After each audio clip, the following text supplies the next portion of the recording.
नमस्कार, मैं हूं आपके साथ जीनत सिद्दीकी। आपका बहुत बहुत स्वागत करती हूं न्यूज़ 18 मध्य प्रदेश छत्तीसगढ़ में। स्वास्थ्य चर्चा हमारे खास कार्यक्रम। आज हम बात करेंगे चिकित्सा क्षेत्र में फॉरेन मेडिकल ग्रेजुएट्स कितने हैं जरूरी। कोरोना संकट काल में, इस दौर में जब देश को तत्काल जरूरत है चिकित्सा कर्मियों की, तो ऐसे में क्या अपनी सेवाएं दे सकते हैं फॉरेन मेडिकल ग्रेजुएट्स। इसके साथ ही स्वास्थ्य और चिकित्सा के क्षेत्र से जुड़े विभिन्न बिंदुओं पर भी चर्चा करेंगे। न्यूज़ 18 मध्य प्रदेश छत्तीसगढ़ स्वास्थ्य चर्चा में बातचीत करने के लिए अब हमारे साथ जुड़ चुके हैं आईएएफ के पूर्व डायरेक्टर जनरल मेडिकल सर्विसेज और रूस एजुकेशन के vice chairman air marshal doctor Pawan Kapoor ji, medical council of India की पूर्व additional secretary doctor Reena Nayar ji, और डीजीएचएस दिल्ली के डॉक्टर और CHL health care private limited Indore के CEO doctor Balwant Singh ji. News 18 Madhya Pradesh Chhattisgarh स्वास्थ्य चर्चा में आप सभी मेहमानों का बहुत बहुत स्वागत है। आइए बातचीत के सिलसिले की शुरुआत करते हैं air marshal doctor Pawan Kapoor जी के साथ। डॉक्टर साहब, कुछ दिन पहले ही पीआईबी ने पीएमओ की तरफ से एक बयान जारी किया था कि अंतिम वर्षों के भारतीय मेडिकल ग्रेजुएट्स को कोविड के कर्तव्यों पर काम करने की अनुमति है। तो ऐसे में क्या फॉरेन मेडिकल ग्रेजुएट्स अपनी सेवाएं दे पाएंगे? इस बारे में आपके क्या विचार हैं? हाँ जी, देखिए ऐसा है, हमारे जितने विदेशी जो छात्र हैं जिन्होंने अपना मेडिकल कर रखा है वो वैसे ग्रेजुएटेड हैं और उन्होंने वहाँ से डिग्री हासिल करी है जहाँ से वो परमिशन लेकर गए हैं। वो यहाँ से इनको भली भांति तरीके से उन्होंने यहाँ का जो इम्तहान होता है, जो परीक्षा होती है, उसको पास किया है। यहाँ से पहले जो मेडिकल काउंसिल ऑफ इंडिया था उनसे एलिजिबिलिटी सर्टिफिकेट लिया है और ये लेकर वो वहाँ गए हैं। वहाँ पे उन्हें बाकायदा अपने 5 या 6 साल अपने जीवन के दिए हैं। वहाँ से उन्होंने अध्ययन किया है, पढ़ाई करी है, वहाँ की परीक्षा पास करी है और इन सब जितने भी ये हमारे पास हुए विद्यार्थी मेडिकल ग्रेजुएट्स हैं, इन सब से सेवा लेने में कोई हर्ज नहीं है। ये पढ़े पढ़ाए हैं, ये प्रशिक्षित हैं और इनकी सेवाएं तुरंत उपलब्ध करानी चाहिए। डॉक्टर रीना नैयर जी, अभी हमने डॉक्टर पवन कपूर जी के विचार सुने। अब हम आपसे जानना चाहते हैं कि इस विषय पर आपका क्या कहना है?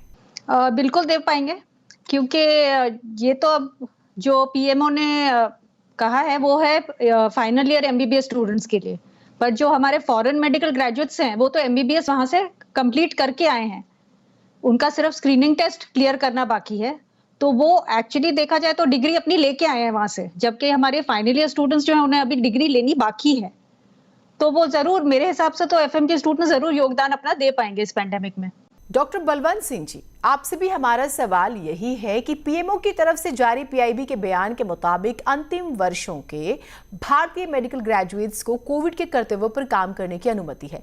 तो ऐसे में क्या फॉरेन मेडिकल ग्रेजुएट्स अपनी सेवाएं दे पाएंगे? इस बारे में आपके क्या विचार हैं? जो चौथे 5वें साल में हैं उनको क्लिनिकल नॉलेज जीरो होती है, तो वो ब्लंडर्स करेंगे। दूसरी चीज, जो फॉरेन मेडिकल ग्रेजुएट हैं जो ऑलरेडी 3-4 साल से ट्राई कर रहे हैं, 2 साल से, और 1-2 नंबरों से फेल हो रहे हैं, वो दूसरे हॉस्पिटल्स में काम कर रहे हैं, तो उनको इन्वॉल्व करना मेरे हिसाब से ज़्यादा उचित है रादर देन इंडियन जो 4th year 5th year interns हैं जिनको उतनी क्लिनिकल नॉलेज नहीं। सरकार को चाहिए कि फॉरेन मेडिकल ग्रेजुएट को जो भी है जितनी जल्दी उनको एम्प्लॉय करे और उनसे काम ले। डॉक्टर पवन कपूर जी, आप रूस एजुकेशन के वाइस चेयरमैन के तौर पर काम कर रहे हैं, जो भारत की अग्रणी विदेशी चिकित्सा शिक्षा प्रदाता है। आपके हजारों स्टूडेंट्स वर्तमान में विदेशों में पढ़ाई कर रहे हैं और हजारों स्टूडेंट्स स्नातक की पढ़ाई पूरी करने के बाद भारत में हैं। इसीलिए आपकी राय में हमारे देश को कितने डॉक्टर्स मिल सकते हैं अगर फॉरेन मेडिकल ग्रेजुएट्स में छूट दी जाती है? देखिए, अगर एफएमजी में छूट दी जा सकती है तो मेरे पास तो, जैसे मैंने आपको पहले अवगत कराया था, कि हमारे पास करीबन 1 लाख ऐसे क्वालिफाइड चिकित्सक हैं जो इस देश की सेवा में कार्यरत हो सकते हैं। तो मेरा ये मानना है, ये 25-30 हज़ार जो तुरंत हमारे पास हैं, इनको हमें इस्तेमाल कर लेना चाहिए। डॉक्टर रीना नैयर जी, आपने मेडिकल काउंसिल ऑफ इंडिया की एडिशनल सेक्रेटरी के रूप में काम किया है। क्या आपको लगता है कि नियमों के मुताबिक फॉरेन मेडिकल ग्रेजुएट्स को अनुमति देने की कोई गुंजाइश है? ये कितना मुमकिन होगा? देखिए, जो अभी करंट जो रेगुलेशंस हैं उनके हिसाब से तो ऐसी कोई प्रोविजन नहीं है, बट अगर हम प्रोविजंस में कोई रिलैक्सेशन करें तो ये जरूर एनएमसी कर सकती है अगर करना चाहे, क्योंकि अगर हम एनएमसी एक्ट देखते हैं तो उसमें एनएमसी को ये प्रोविजंस हैं। देखिए उसमें हमने आयुष का ब्रिज कोर्स करने की बात करी है, उसमें हम कम्युनिटी हेल्थ प्रोवाइडर्स की बात कर रहे हैं कि जिनको हम टेम्पररी परमिशन एक दे सकते हैं और वो किसी सीनियर ट्रेन्ड मेडिकल प्रैक्टिशनर के अंडर काम कर सकते हैं। तो अगर हम इन लोगों के लिए कर सकते हैं जो कि एक मिड लेवल कम्युनिटी प्रोवाइडर्स हैं, वो डॉक्टर्स भी नहीं है, तो हम अपने फॉरेन मेडिकल ग्रेजुएट्स के लिए क्यों नहीं कर सकते? उनके लिए भी हम सेम टाइप की कोई रिलैक्सेशन कर दें या तो उनको टेम्पररी परमिशन दे दें कुछ टाइम के लिए, और वो भी किसी senior registered medical practitioner, senior consultant के अंडर काम करें, ये कोविड ड्यूटीज करें, तो हम जरूर इनके लिए कुछ ना कुछ प्रोविजन कर सकते हैं। डॉक्टर बलवंत सिंह जी, आप स्वयं एक फॉरेन मेडिकल ग्रेजुएट हैं और भारत के कई प्रमुख अस्पतालों में वरिष्ठ प्रबंधन पदों पर कार्यरत रहे हैं। आपको क्या लगता है कि इस महामारी के दौरान देश की सेवा के लिए नैदानिक कौशल के साथ फॉरेन मेडिकल ग्रेजुएट्स तैयार किए जाते हैं?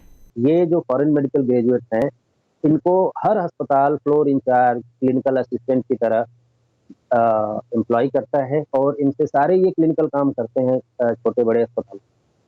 तो मेरे हिसाब से इनको आपस में सरकार इनको कुछ न कुछ इंसेंटिव दे और बहुत से लड़के हैं जो इस पैंडेमिक में फ्री ऑफ कॉस्ट करने को कार्य करने को तैयार हैं, जो कि वो कोई चार्ज नहीं करना चाहते। उनको अंदर अपने अंदर इतनी फायर है, उनको कहते हैं ना हम फायर इन बेली, उनको वो काम करने को तैयार हैं हर तरह से।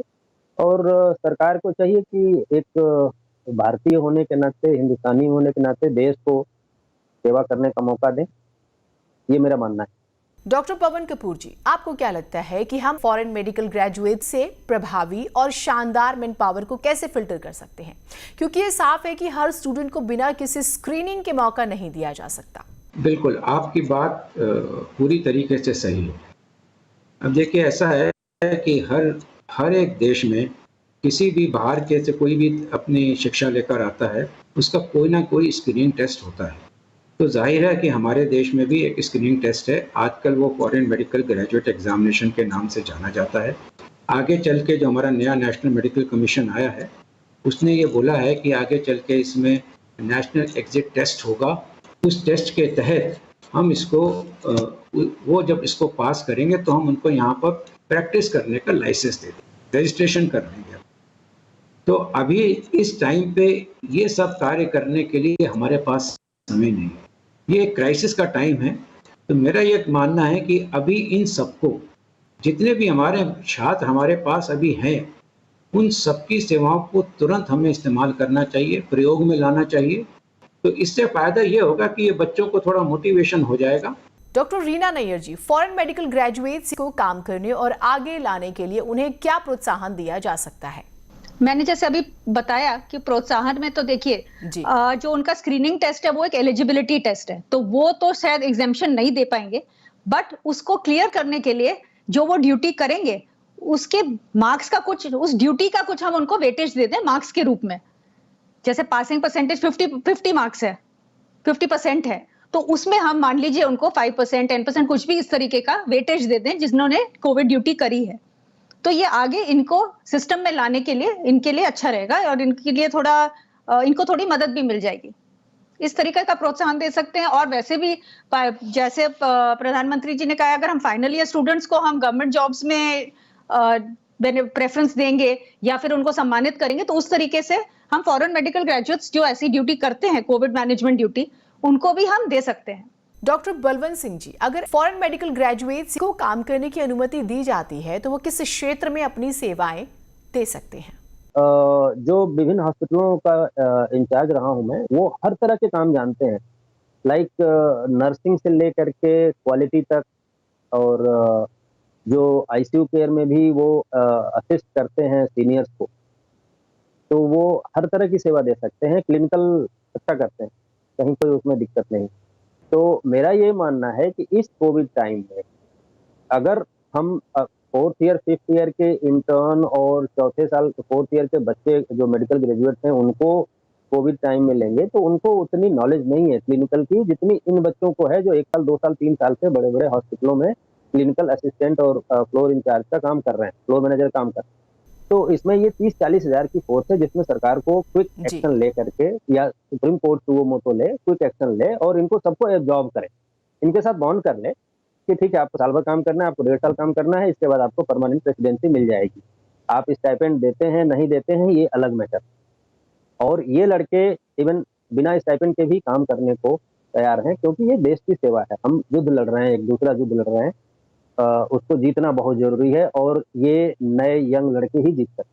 फिलहाल अब हम रुकेंगे एक छोटे से ब्रेक के लिए। डॉक्टर पवन कपूर जी, डॉक्टर रीना नैयर जी और डॉक्टर बलवंत सिंह जी कार्यक्रम में हमारे साथ जुड़कर आपने इतनी खास जानकारियां और सुझाव दिए, इसके लिए आपका बहुत बहुत धन्यवाद।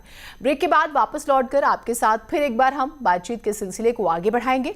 देखते रहिए न्यूज़ 18 मध्य प्रदेश छत्तीसगढ़ स्वास्थ्य चर्चा।